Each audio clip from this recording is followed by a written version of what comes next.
Back at Richmond, pace car hits pit road, and we're set to go back racing. You ready, and green, green, green.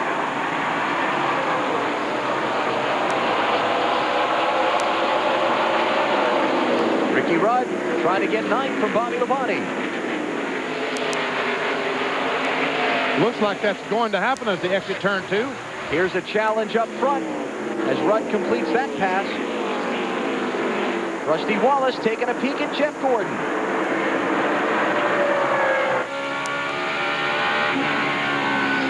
Bill Weber. Well, Alan, watch Rusty go, but the question is, can Rusty slow down? He says the brake pedal is very soft. He has a lot more movement in that pedal than he's used to or that he would like. Under caution, he said it would be okay, but it's a bit of a concern right now as he falls back into second place.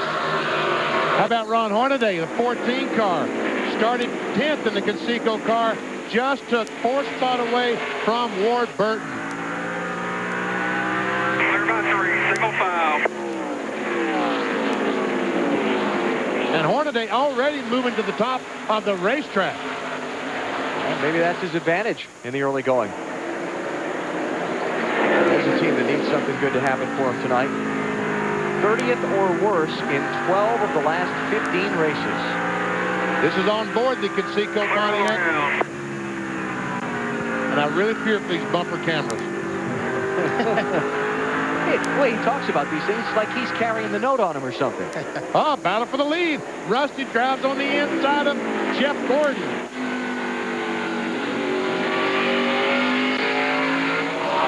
Behind them, Hornaday around Marlin for 3rd as Wallace continues. Outside.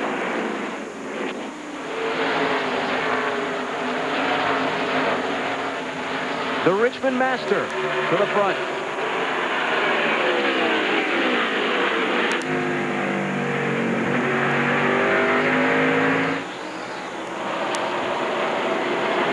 Looking farther back.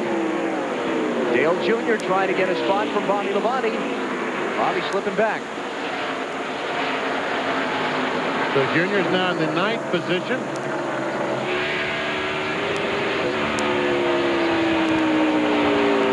Remember that Dale Jr., one of the 5 drivers eligible for that $1 million bonus from the series sponsor Winston if he can win the race tonight. Michael Waltrip, Ward Burton, Elliott Sadler, and Bobby Labonte are the other drivers.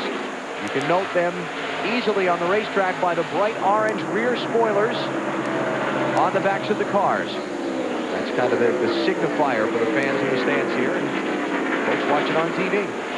Ricky Craven takes a spot away from Labonte. Puts him back to the 11th spot.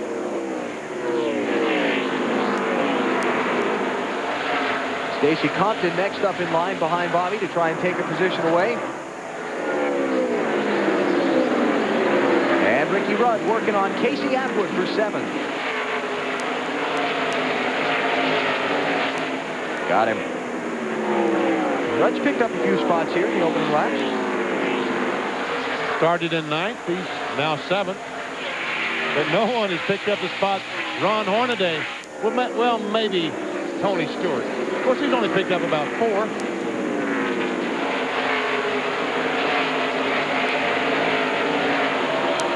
So I started to ask you when we were under the caution and we went to the commercial break so we could be back to the restart. Have we run enough laps yet for these guys to have a feel for the track conditions? Remember, they practiced yesterday a couple of hours earlier in the day than they're getting to run now. Then we had the Busch Series race last night. How about it? Yeah, I think so. And I think you saw 5 or 6 cars come in and make that early pit stop to make adjustments, and they were really, really bad. Now, the rest of the guys are probably still saying, I'm not quite sure yet. I need to get some more laps on my tires. I think Matt Kenseth stopped and changed the rear spring or a spring rubber in the right rear. Oh, and Jeremy Mayfield just about loses it off turn 4. Big water card behind him. He saves it. Tony Stewart gets by him. Kenny Wallace gets by him. But in the whole shuffle, it drops Mayfield back to the 30th position.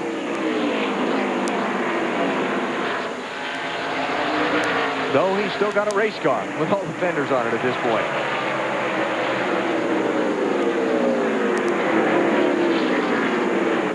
Jeremy running so well last week at Darlington, close to the finish. Then got into the wall in the final laps. And Rudd moving again. Battle for 6th position. Yeah, Ricky's car is working really good. Caution, front stretch, Buckshot Jones. Yellow. Frank, we're Hurry, Buckshot. Put it in gear and go. Can't get it fired. Can't get it started. Second caution is out. Just 28 laps into the race. Now I think you'll see some cars coming in. I think they've got a better handle on it. You'll see some pit stops.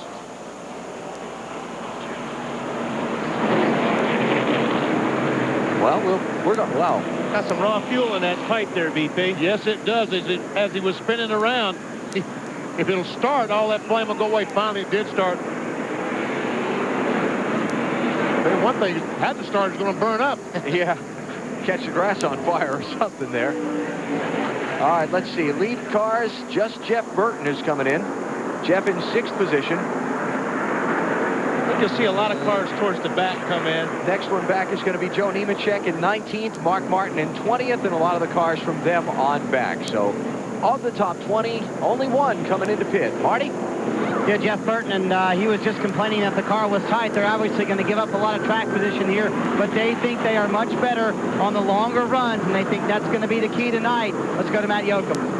Tony Stewart said he needed a little help in the center of the corner, so they made a track bar adjustment. They also went down 1 pound on each rear tire. Stewart's out of here.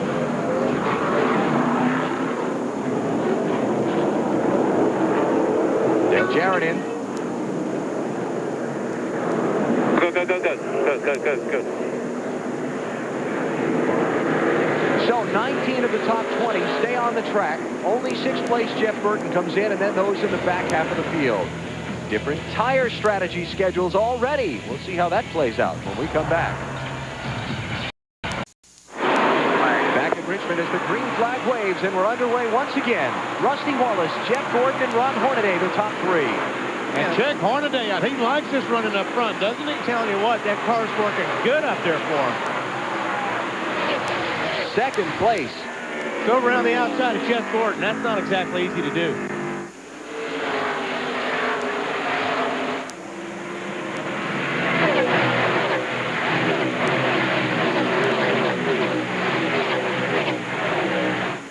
All right, Rusty, look in your rear view mirror. Your biggest nightmare is there. Ron Hornaday. I'm not sure Rusty's going to make it that easy for him as maybe the 24 did. As a matter of fact, Jeff Gordon about to lose another spot to Sterling Marlin, a 40 car.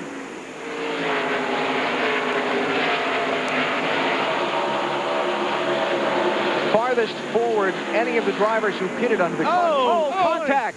Gordon's in the wall. The championship leader in the wall early at Richmond.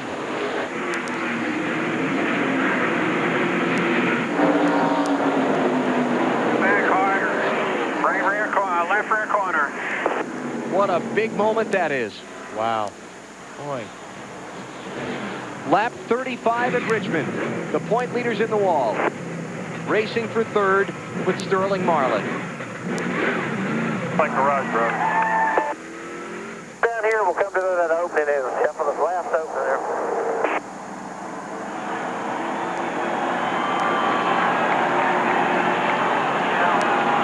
Heavy damage. Look at that.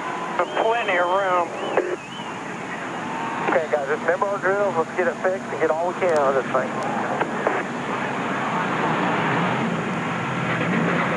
You hear Jeff said that I gave him plenty of room. He was referring to giving Sterling a lot of room when he went down in the corner. So let's stay here with all this safety equipment and find out. We might need to move further. Let's go take a look at what happened. That's a 40 car. Sterling Marlin, they go in the corner. And right there, just as they enter the corner. We talked about it last night. It doesn't take much. You're in turn all the time here. If you just touch somebody, he's going around. Yeah, Marlin. The relationship between Marlin's left side tires and that yellow line at the bottom of the racetrack is what you judge by. Right. Sterling's up off the bottom. There was a lot of room down at the bottom of the racetrack for sure.